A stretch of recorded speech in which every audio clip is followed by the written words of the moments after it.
1 कितने मार्क्स की लैब है आपकी? ये 100 मार्क्स की लैब है।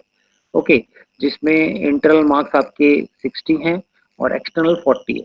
तो इम्पोर्टेंट लैब है, 100 मार्क्स की लैब है। दूसरा अगर मैं बात करूं, ये लैब आपकी जो टोटल एक्सपेरिमेंट्स है वो है 12। Okay, there are 12 experiments we need to perform.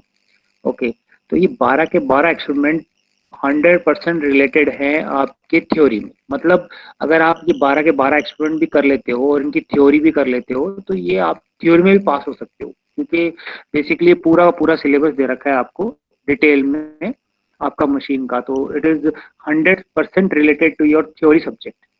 ठीक है, तो अब सबसे पहली बात हमारे पास जो चैलेंज रहेगा वो ये रहेगा कि हम पहले, आपको इसकी थ्योरी अननोन है तो मैं डायरेक्ट एक्सपेरिमेंट परफॉर्म नहीं करा सकता। I need to teach you the theory before starting the experiment. Okay, so I will be explaining each and every experiment till 12 today. What we will be basically learning from that experiment. तो सबसे पहले अगर मैं बात करूं, पहला experiment है to study various types of starters use for 3 phase induction motor. इससे पहले मैं अगर आपको शेयर करना चाहूँ मशीन 2 का थ्योरी जो कोर्स है। Okay, this is the machine 2 course. तो इसका जो सिलेबस है वो ये है, फर्स्ट और सेकंड यूनिट देयर आर मतलब वो आपके बेसिक्स है। एसी मशीन की वाइंडिंग कैसे होती है, ठीक है, कैसे रिवॉल्विंग फील्ड है, ठीक है, ये एक्सपेरिमेंट में नहीं दे रखा। ठीक है, now next that is induction machine and synchronous machine. 6 experiment आपके इंडक्शन मशीन के यहाँ से है जो लैब के अंदर, और 6 एक्सपेरिमेंट सिंक्रोनस मशीन के हैं। ओके, तो अगर वो एक्सपेरिमेंट भी ढंग से कर लेते हो 12 के 12, तो ये आपके 2 यूनिट आराम से हो जाएंगी। each and every theory is covered in experimental of syllabus. Okay, तो 6 एक्सपेरिमेंट आपके सिंक्रोनस मशीन के हैं, 6 एक्सपेरिमेंट आपके इंडक्शन मशीन के हैं। Okay, so this first 6 experiments are of induction machine. अब इंडक्शन मशीन, लेट मी देखो, इंडक्शन मशीन भी 2 टाइप की होती है। Okay, today I will be briefing you only. Okay, so induction machine 2 type की होती हैं, एक तो मोटर, ओके, मोटर, और एक है जनरेटर। ओके, अभी तक आपने मशीन फर्स्ट का कोर्स पढ़ा होगा, ठीक है, मशीन फर्स्ट आपने पढ़ लिया था, लैब भी ले रखी है। मशीन फर्स्ट आपको किसने पढ़ाया था? Suman Sharma ma'am. Okay ma'am, Suman ma'am ने पढ़ाया था, चलो ठीक है। Okay, induction machine, sorry, machine first का जो सिलेबस था अगर आपको याद है, that comprises of 2 major machines, that is DC machine and transformer. Okay, transformer. तो अब डीसी मशीन ज्यादा काम में नहीं आने वाला, बट आपको मशीन 2 के लिए थोड़ा बहुत बेसिक्स चाहिए, किसका? ट्रांसफॉर्मर का। क्यों? क्योंकि ट्रांसफॉर्मर और induction machine are 90% similar. Okay, अगर ट्रांसफॉर्मर आता है तो आपको इंडक्शन मशीन समझने में कोई दिक्कत नहीं आएगी। जो मेजर डिफरेंस है वो है, transformer is a static device, पड़ा रहता है, मूवेबल कोई भी पार्ट नहीं है ट्रांसफॉर्मर के अंदर। वेयर एज इंडक्शन मशीन में आपका मूवेबल पार्ट है, कौन सा? रोटर। ठीक है, डीसी मशीन में आपने पढ़ा होगा कि एक पार्ट हमारा स्टेटर है और दूसरा हमारा रोटर है। ठीक है, रोटर मूव करता है। ठीक है, प्राइमरी वाइंड, जैसे ट्रांसफॉर्मर में प्राइमरी वाइंडिंग और सेकेंडरी वाइंडिंग होती थी, वैसे इंडक्शन मशीन में भी क्या होती है? वाइंडिंग है, उसको कहते हैं हम स्टेटर वाइंडिंग और रोटर वाइंडिंग। स्टेटर वाइंडिंग के अंदर हम सप्लाई देंगे और एक एनर्जी प्रोड्यूस होगी, ईएमएफ प्रोड्यूस होगा किसके अंदर? रोटर के अंदर, या vice versa, inverse induction motor machines भी होती है। ठीक है, so for induction machine the basics of transformer should be cleared. Now next, अगर मैं बात करूं, इंडक्शन मशीन भी 2 टाइप की होती है, मोटर और जनरेटर। ठीक है, हमारे सारे 6 के 6 एक्सपेरिमेंट किस पे हैं? मोटर पे, इंडक्शन जनरेटर पे नहीं। क्यों? देखो, सबसे पहली बात है, हम सिर्फ थ्योरी पढ़नी नहीं है, प्रैक्टिकली मतलब सीधा रट्टाफिकेशन एक्सपेरिमेंट भी ऐसे नहीं करना है। ठीक है, सबसे हमारा मेन मोटिव है एप्लीकेशन बेस्ड स्टडी करनी है हमें। ठीक है, एप्लीकेशन क्या एप्लीकेशन है, और क्वेश्चन आपके अराइज होना चाहिए कि 6 के 6 एक्सपेरिमेंट ही इन्होंने मोटर के दे दिया यार, इंडक्शन मोटर के दे दिए, इंडक्शन जनरेटर का भी एक भी एक्सपेरिमेंट नहीं दिया। क्यों? क्योंकि इंडक्शन जनरेटर ही यूज में आते हैं, है ना। अगर जनरेटर की बात करूं मैं, तो जनरेटर हम नॉर्मली सिंक्रोनस जनरेटर लेते हैं, इंडक्शन जनरेटर नहीं लेते। क्यों? वो आपके सर थ्योरी में पढ़ाएंगे डिटेल में, अगर मेरे पास टाइम बचा है ना तो मैं बता दूंगा। ठीक है, नेक्स्ट अगर बात करें इंडक्शन मोटर, मोटर जैसे घरों में आपके दोनों जो इंडक्शन मोटर है, अभी 90% induction motor we are using in in our industries as well as in home appliances. Mixie उठा लो, पंखा, घर का पंखा उठा लो, ठीक है, उसमें क्या लगी होती है, that is our induction motor. वो सिंगल फेज है। ओके, तो उसी को उसकी स्पीड कैसे कंट्रोल करनी है, उससे कैरेक्टरिस्टिक्स कैसे प्लॉट होते हैं, भाई मैं ऐसे इनपुट दूं, है ना, तो वो सारे एक्सपेरिमेंट्स हैं। ठीक है, अब ये हुआ इंडक्शन मोटर का और इंडक्शन मशीन का, और जिसके मेजरली हम एक्सपेरिमेंट 6 के 6 किस पे पढ़ रहे हैं, induction motor, because 90% of motors in basic applications are of induction motor only. ठीक है, अब दूसरी जो मेजर मशीन आप पढ़ने वाले हो मशीन 2 के अंदर, that is our synchronous machine. Okay, synchronous machine, synchronous machine फिर से दो पार्ट्स में डिवाइडेड है। ओके, कौन सी? Synchronous generator, okay, and synchronous motor. Okay, synchronous generator को हम अल्टरनेटर भी कहते हैं। ठीक है, अल्टरनेटर। अगर जनरेटर की बात करें, एकदम अगर कोई बोल रहा है कि भाई मेरे पास एक जनरेटर है, तो इसका मतलब वो बात कर रहा है डीसी जनरेटर की। ओके, जो आप पढ़ चुके हो। और कोई कहे मेरे पास आई एम हैविंग अल्टरनेटर, मतलब एसी जनरेटर, और एसी में भी जनरेटर कौन सा? Synchronous generator. ओके, तो सिंक्रोनस जनरेटर का दूसरा नाम है अल्टरनेटर। ओके, अब जो हमारे एक्सपेरिमेंट है उसमें 5 एक्सपेरिमेंट्स तो सिंक्रोनस जनरेटर के हैं, यानी अल्टरनेटर के हैं। एक एक्सपेरिमेंट हमारा सिंक्रोनस मोटर का है। उल्टा है जस्ट, मतलब जब हम जनरेटर यानी जनरेशन, मोटर, मोटर का मतलब क्या होता है, बेसिकली मोटर क्या करती है, इलेक्ट्रिकल एनर्जी को मैकेनिकल एनर्जी में कन्वर्ट करती है। ठीक है, पंखा है, जैसे पंखा घूम रहा है, मैकेनिकल एनर्जी है, और सप्लाई आ रही है वो बिजली से आपकी, that is our input, electrical energy. ठीक है, अब ये जनरेटर क्या करता है, मैकेनिकल एनर्जी को इलेक्ट्रिकल एनर्जी में कन्वर्ट करता है। तो भाई इलेक्ट्रिकल एनर्जी यानी जनरेट करता है, इलेक्ट्रिसिटी जनरेट करता है, यानी thermal power plant, nuclear power plant, जहां पे एनर्जी जनरेट हो रही है, इलेक्ट्रिसिटी जनरेट हो रही है, वहां पे कौन सी मशीन लगी हुई है, वहां पे अल्टरनेटर लगा हुआ है। इंडक्शन जनरेटर नहीं, क्या लगा हुआ है, सिंक्रोनस जनरेटर, अल्टरनेटर। ओके, सो 9 जहां पे भी है, इसलिए 90% जनरेशन के लिए हमारे पास कौन सी मशीन काम आ रही है, सिंक्रोनस जनरेटर। इसलिए हमारे मेजर जो एप्लीकेशन बेस्ड स्टडी कर रहे हैं हम, है ना, तो इसलिए हमारे 5 एक्सपेरिमेंट सिंक्रोनस जनरेटर पे हैं, दैट इज अल्टरनेटर। और एक है आपका सिंक्रोनस मोटर, वो बहुत रेयर यूज में आती है। ठीक है, बहुत लिमिटेड एप्लीकेशंस हैं, कहाँ कहाँ है वो हम देखेंगे, और आप क्लास में भी डिटेल में पढ़ोगे। तो this is the brief basically introduction that which machines you will be dealing with, on which machines you will be going to perform the experiments. Okay, तो मेजरली अगर मैं मशीन 2 बात करूं, तो मशीन 2 के अंदर दो में डिवाइडेड है, that is induction machine and synchronous machine. Both are equally important, and for generation purpose यानी जनरेटर के लिए हम सिंक्रोनस मशीन के पास जाते हैं, and for motoring operation or for mechanical operations we are going to induction machine, that is induction motor. Okay, so this is the syllabus. The first experiment is to study various types of starters used for 3-phase induction motor. Okay, 3-phase induction motor, तो पहला तो सवाल आपके पास आना चाहिए कि 3-phase induction motor है, starter क्यों यूज में आ रहा है ना, क्यों अपने आप स्टार्ट नहीं हो पा रही इंडक्शन मोटर। तो ये सब फिनोमिना जब भी हम एक्सपेरिमेंट परफॉर्म करेंगे तो मैं आपको एक्सप्लेन करूंगा। ठीक है, now next is to connect 2-3 phase induction motor in cascaded and study their speed control. Cascaded का मतलब है एक इंडक्शन मशीन ले ली मैंने, ठीक है,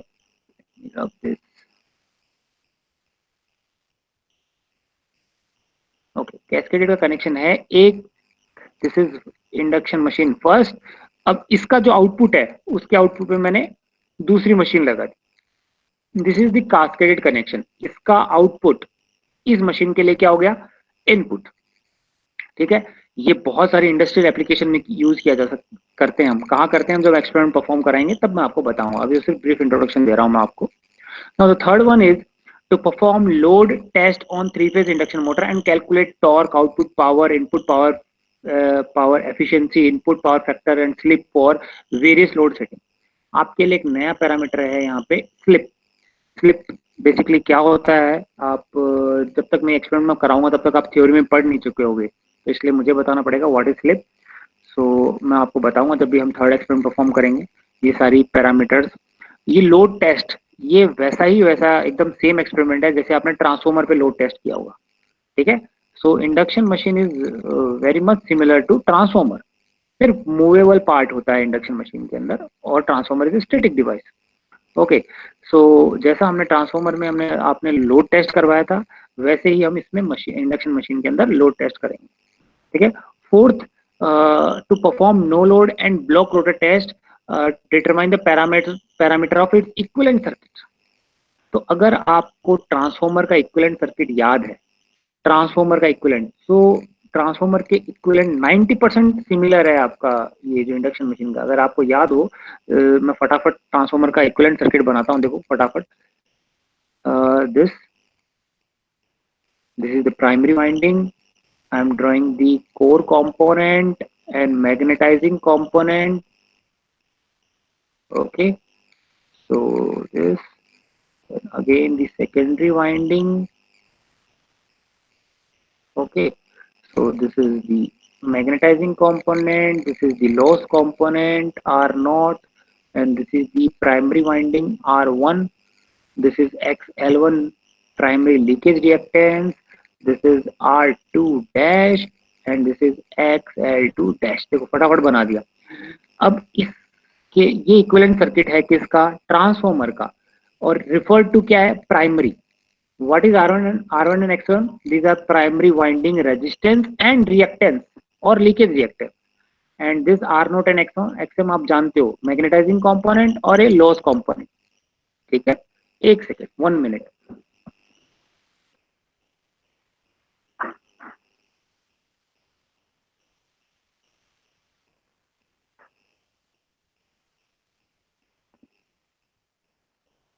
हेलो. हाँ, okay. So this is and R2 and XL2 are secondary resistance and reactances. Okay. So, but what is R2 dash and X2 dash? It means the secondary winding is referred to primary. मतलब secondary winding को हमने एक equivalent circuit बनाया और primary winding के साथ refer किया. ऐसे हम उल्टा भी बना सकते हैं. ये अगर मैं ऐसा ले रहा हूँ तो in next circuit I can draw R1 dash, XL1 dash, R0 dash, XM dash और ये dash हट जाएगा. ये आप चीजें ट्रांसफॉर्मर के ट्रांसफॉर्मर आपने पढ़ा होगा तब आपने सीखा होगा. ठीक है. बस इसी को थोड़ा सा मॉडिफाई करके हम इक्विवेलेंट सर्किट ड्रॉ करेंगे किसका? इंडक्शन मोटर का, इंडक्शन मशीन का. ठीक है. और इसके पैरामीटर फाइंड करेंगे. पैरामीटर का मतलब primary resistance, primary leakage reactance, secondary resistance, secondary leakage reactance and so on. ठीक है. सो ये आपने जब वहां पे ट्रांसफॉर्मर में किया था नो लोड टेस्ट और ओपन सर्किट टेस्ट. ठीक है. तो वैसा ही टेस्ट हम यहाँ परफॉर्म करेंगे. ओके. This one. सो आपका कंप्यूटर फॉलोइंग अभी आपके लिए पूरा नोन है कि what is circuit diagram, what is slip, power factor, efficiency, ये थोड़ा बहुत पता होगा. लेकिन सर्किट डायग्राम क्या है, स्लिप क्या है, आई will be explaining in detail जब हम पढ़ेंगे. ठीक है. पहले मैं आपका बेस तैयार करूंगा और मुझे पूरा ही पढ़ाना पड़ेगा क्योंकि तब तक आपका ये थ्योरी में कोर्स नहीं हो चुका होगा. ओके. सो और speed control of three phase induction motor, speed कैसे करते हो, फैन जो आपके घर के अंदर है उसकी स्पीड कैसे कंट्रोल करते हो, what are the different methods. So these 6 experiments are based on induction machine or mainly on induction motor. Okay. Now next 6 experiments are based on alternator. Alternator मैंने आपको बताया. Alternator is basically what it is, synchronous generator. First I had to plot OCC and SCC. OCC stands for open circuit characteristics and short circuit characteristics. Okay. So next is to determine Z as X, T, X, Q. These are unknown to you. Okay, but I will be explaining that before starting the experiments. Now next is to determine the voltage regulation of three-phase alternator. Three-phase alternator का voltage regulation. You know voltage regulation. What is voltage regulation? ये आपने experiment perform किया होगा. इसके अंदर third semester के अंदर transformer का भी किया होगा, और नो डाउट आपने एनालॉग इलेक्ट्रॉनिक्स और सर्किट एनालिसिस में भी किया होगा वोल्टेज रेगुलेशन का। ठीक है, now next, by direct loading voltage regulation हम दो तरीके से निकाल सकते हैं, डायरेक्ट लोडिंग से, और एक मेथड है सिंक्रोनस इंपेडेंस मेथड। ओके, ये सिंक्रोनस इंपेडेंस मेथड आपकी थ्योरी के लिए भी बहुत इंपॉर्टेंट है। इसमें 8-8 नंबर 10-10 नंबर के क्वेश्चन आते हैं directly. Explain the synchronous impedance method of voltage regulation of synchronous machine.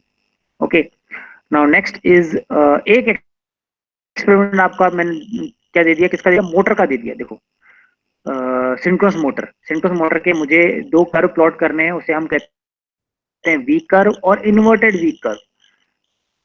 ये भी थ्योरी में बहुत क्वेश्चन आता है, draw the V curve and inverted V curve of synchronous motor.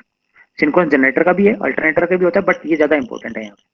The last experiment is basically to synchronize an alternator across the infinite bus and control load sharing. Okay, so these are the 12 experiments we are going to perform. और मैं इनकी क्या करूंगा अभी आपको PDF जो 12 के 12 detailed syllabus जो भी इसकी थ्योरी है और लिस्ट ऑफ एक्सपेरिमेंट और सारा ऑब्जर्वेशन टेबल से लेके सब कुछ जो है वो मैं शेयर कर दूंगा आपकी गूगल क्लासरूम पे। तो प्लीज गूगल क्लासरूम पे आप ऐड हो जाना। अभी बहुत कम जने ही ऐड हुए हैं, देखिए only 37 students have join this. बाकी भी मैंने इसमें अभी आरटीयू सिलेबस की और बुक के नाम डाले हैं, अभी एक पीडीएफ डाली है जिसमें आपका आरटीयू का सिलेबस दोनों थियोरेटिकल और आपका प्रैक्टिकल वाला दोनों है, स्कीम क्या है और बुक के नाम कौन सी आप परफॉर्म मतलब कौन सी आप पढ़ सकते हो for practical purposes and for theoretical purposes, ये मैंने अपलोड कर दिया है। और कोई भी इंफॉर्मेशन होगी मैं बेसिकली गूगल क्लासरूम में ही अपलोड करूंगा। ओके, नाउ नेक्स्ट जो है हम मैक्सिमम एक्सपेरिमेंट परफॉर्म कहाँ करेंगे अभी। जैसे तो सारे के सारे परफॉर्म वाले हैं। एक मेरे को आया कि आपने अभी मैटलैब पढ़ी नहीं है, so I cannot start the all the experiment on MATLAB. What is MATLAB? MATLAB एक सिमुलेटिंग सॉफ्टवेयर है। वर्चुअली हम वहाँ पे सारे सर्किट ड्रॉ करके कंपोनेंट लेके हम बेसिकली वहाँ पे इसको सिमुलेट कर सकते हैं वर्चुअली। ठीक है, तो वो भी पॉसिबल नहीं है क्योंकि आपने पढ़ी नहीं है। थर्ड सेमेस्टर में आपको मैटलैब आ जानी चाहिए थी, लेकिन वो due to online classes you are unable to study that. But अब बात करते हैं वर्चुअल लैब की। वर्चुअल लैब के अंदर जो आपके एक्सपेरिमेंट दे रखे हैं वो बेसिकली मशीन की दो लैब हैं इसके अंदर, वर्चुअल लैब के अंदर इलेक्ट्रिकल इंजीनियरिंग वाले सेक्शन के अंदर। बट वो अभी पूरी तरह से वर्किंग नहीं है। एक तो है आपकी इलेक्ट्रिकल मशीन लैब COEP, और एक और है इलेक्ट्रिकल मशीन IIT जी लैब। ठीक है, इन दोनों में है आपके वर्चुअल। जहां तक अगर ये वर्किंग करने लग जाए तो अच्छी बात है, नहीं तो फिर हम वर्चुअल ही पढ़ेंगे। मैं आपको बेसिकली रफ पेज पे पूरा ढंग से थ्योरी समझाऊंगा। We will be performing that. ठीक है, क्या दिक्कत, ऑब्जर्वेशन टेबल कैसे बनानी है, पूरा हम पढ़ेंगे और जहां तक हो सके हम वर्चुअल लैब में परफॉर्म करने की कोशिश करेंगे। ठीक है, अब आपको लिखना क्या है, what you need to write और कैसे लिखना है वो मैं नहीं चाहता कि आप बेसिकली ज्यादा थ्योरी लिखे। ओके, तो मैं अभी आपकी सारे डिटेल्ड एक्सपेरिमेंट की थ्योरी शेयर कर दूंगा गूगल क्लासरूम में नेक्स्ट लेबोरेटरी से पहले। ठीक है, उसमें मैं आपको बताऊंगा आपको लिखना कितना है।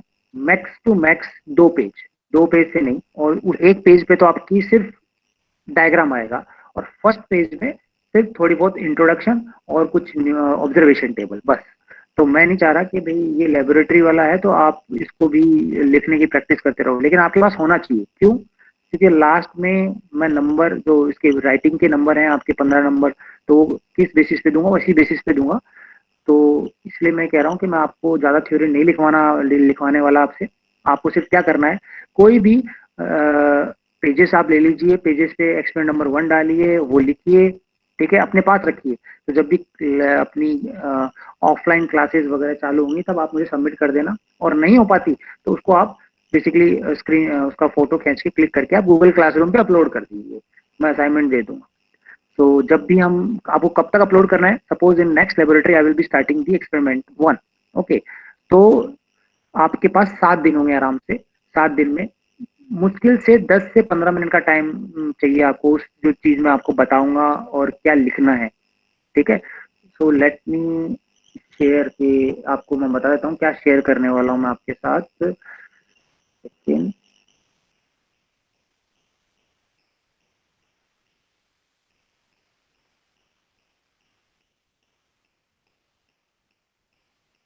This is the lab manual. मैं लैब मैनुअल शेयर कर दूंगा। Suppose this will be looking like that. Second opening.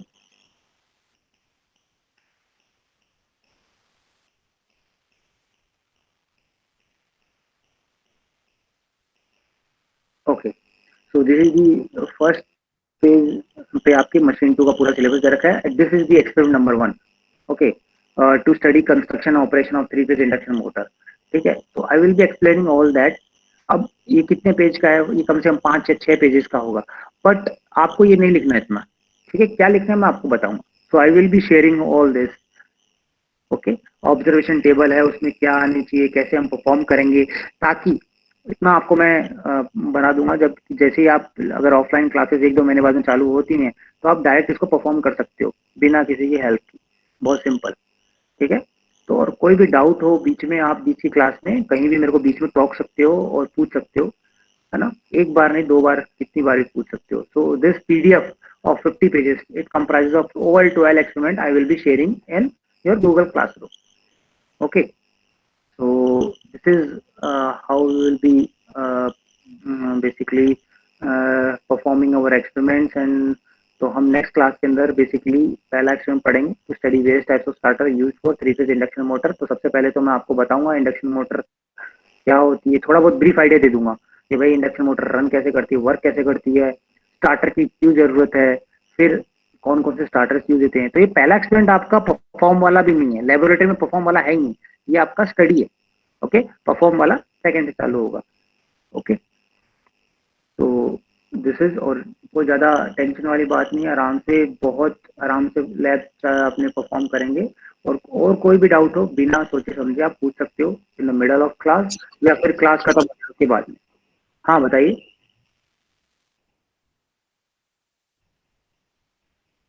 Turbines देखो 2 टाइप, ये सिंक्रोनस जनरेटर, अल्टरनेटर जिसे कहते हैं, मैंने आपको बताया ना सिंक्रोनस मशीन वाले। जो टरबाइंस हम कह रहे हैं यहाँ पे कौन सी, एक तो दोनों है, न्यूक्लियर टरबाइन भी होती है और एक स्टीम टरबाइन होती है। जो थर्मल पावर प्लांट है, थर्मल पावर प्लांट के अंदर जो टरबाइन रोटेट कर रही है स्टीम की वजह से, that is synchronous generator, alternator. Okay, okay, अगर आपको और कुछ कोई डाउट है लैब के रिगार्डिंग, है ना, यू कैन आस्क मी, नहीं तो फिर मैं अटेंडेंस लेता हूँ और नेक्स्ट क्लास के अंदर